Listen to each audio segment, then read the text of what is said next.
Mesdames et messieurs, bonjour et bienvenue dans ce flash d'information de l'archipel des Comores. À la présentation, Astou Diouf.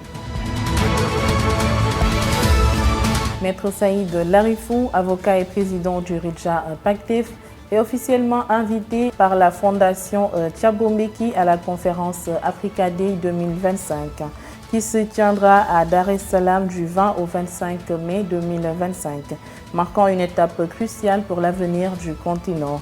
Le RIDJA PACTEF invite toutes les forces vives du continent à suivre avec attention cette semaine de dialogue stratégique et à se mobiliser pour une Afrique forte, souveraine et solidaire.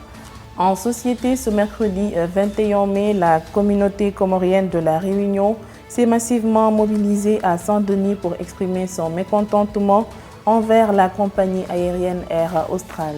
Cette manifestation témoigne de la frustration grandissante au sein de la diaspora comorienne. Selon Air Austral, la suspension actuelle des vols directs entre la Réunion et Moroni est liée à des contraintes techniques indépendantes de la volonté de la compagnie. En politique, les sambistes ont célébré l'anniversaire marquant les 7 années d'emprisonnement de l'ancien président Ahmed Abdallah Mohamed Sambi, un événement qui a vu la présence de nombreuses autorités politiques. Cependant, l'ex-ministre des Affaires étrangères exhorte le président Azali Assoumani à user de son pouvoir de grâce, un geste qui, selon lui, pourrait restaurer la stabilité et l'unité nationale. Un homme politique kényan et l'avocat d'un leader de l'opposant tanzanienne ont été arrêtés et expulsés.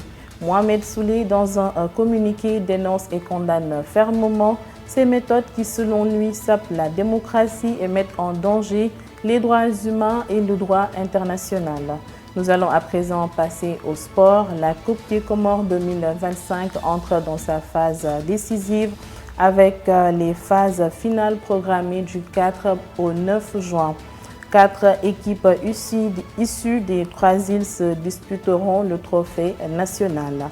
Djabal FC, actuel leader de Ngazidia, affiche une grande régularité, pendant que Gombessa Sport, vice-champion de Zouani, veut rebondir après avoir échoué de peu au titre et rêve d'un exploit. Nous allons terminer ce flash d'information par l'actualité internationale.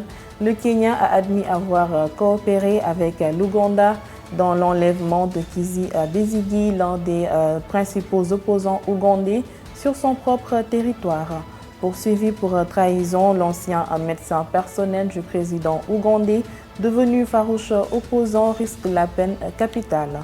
Son avocate, également ex-ministre de la Justice kenyane, a fustigé ces arrangements hors la loi entre ce qu'elle qualifie d'État voyou d'Afrique de l'Est. Mesdames et messieurs, c'était tout pour ce flash d'information. Je vous donne rendez-vous la semaine prochaine. En attendant, l'information continue sur www.comorico24.com.